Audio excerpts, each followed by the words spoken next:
Hello,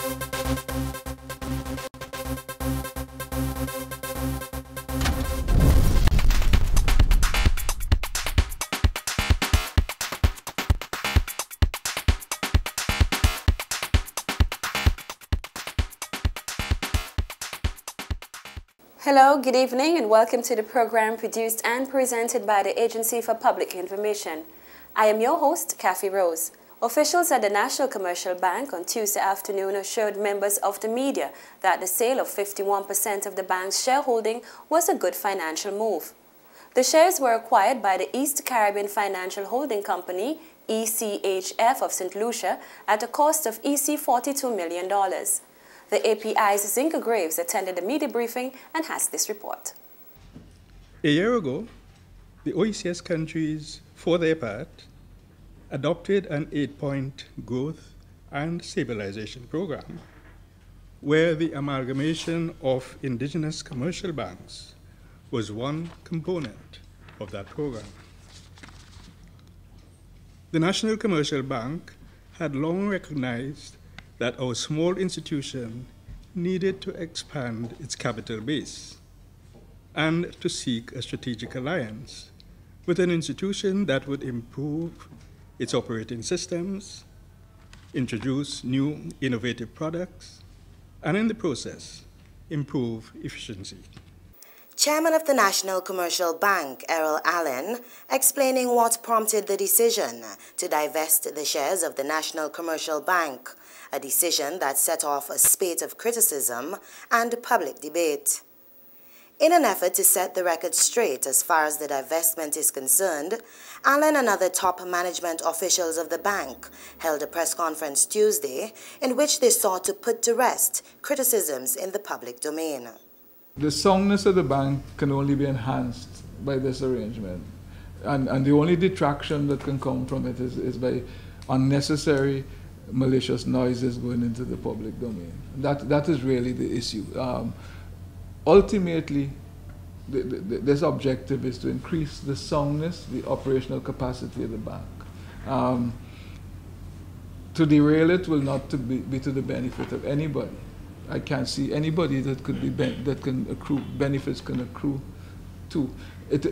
To try to say that the bank should stay as a standalone entity that can have its biggest loan at about $10 million in today's world with no capacity to increase its capital base is to say that we don't want to move forward, or we don't want our own institutions to be part and parcel of the process of development. The National Commercial Bank has been a part of the financial landscape of St. Vincent and the Grenadines for the past 30 years. Being the only state-owned bank here perhaps contributes to the strong reaction that word of the divestment has prompted. Banking is about access to capital, because a bank cannot be larger than the capital it has to carry it. We have $80-something million worth of capital as a national bank in this country. A bank can only lend to any one individual or group that borrows from it a maximum of 25%. They've changed it down to 15% internationally.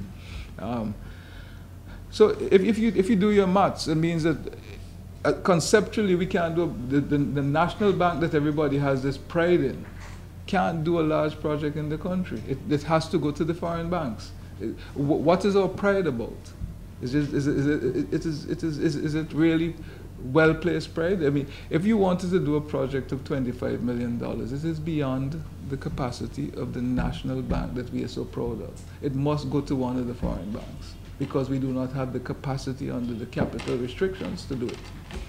Mr. Wrighton went on to address another sticking point, the fact that 51% of the shares of the state-owned financial agency will now be in the hands of the St. Lucian-owned East Caribbean Financial Holdings Limited. We live in a common economic space in the OECS. We live in a single economic space with a single currency.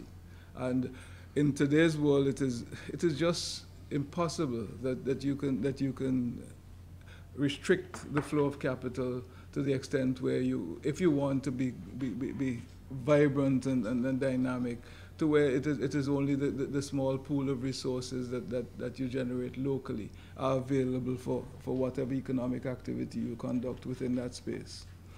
The notion that the St. Lucian Bank is a bank that is a St. Lucian bank in the kind of xenophobic kind of context that is being bandied about is false.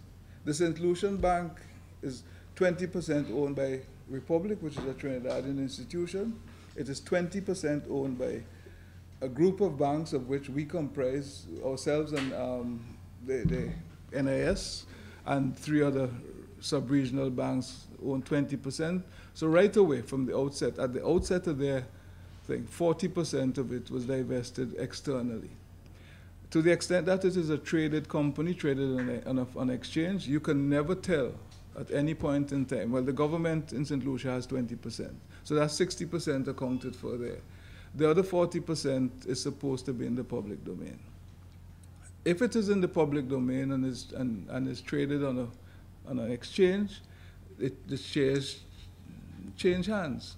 At any given point in time, it is quite conceivable that more than 10% of that 40% are held by non-St. Lucians. So at this point in time, it is very likely that more than 51% of the bank of the ECHF, which owns the Bank of St. Lucia, is owned by non-St. Lucians, including Vincentians who are shareholders. Right? So this notion that we can keep these narrow spaces is nonsensical in the environment we operate in. The lesson or the benchmark for private placements that I would suggest that would lead to the kind of results that are being bandied about is the Russian situation. Yeltsin took the Russian assets and gave them to the oligarchs. Is that what we want? We want to take give it to a small group of oligarchs? We need to get it to the people. It has to go on a traded exchange where there's order and transparency, and that is what we will get to when we get to the second phase of the divestment, which will have the shares available on the market. With the divestment yet to be completed, the state presently holds 100% of the shares of the National Commercial Bank. This will be the breakdown when the divestment is completed. ECFH will control 51% of the shares of the bank. In the next phase, government will further divest 29% of the remaining shares to the National Insurance Services, the staff of the National Commercial Bank, citizens of St. Vincent and the Grenadines, and citizens of the region. The government of St. Vincent and the Grenadines will retain the remaining 20% of the shares. When the transition is completed, the new entity will be known as Bank of St. Vincent and the Grenadines.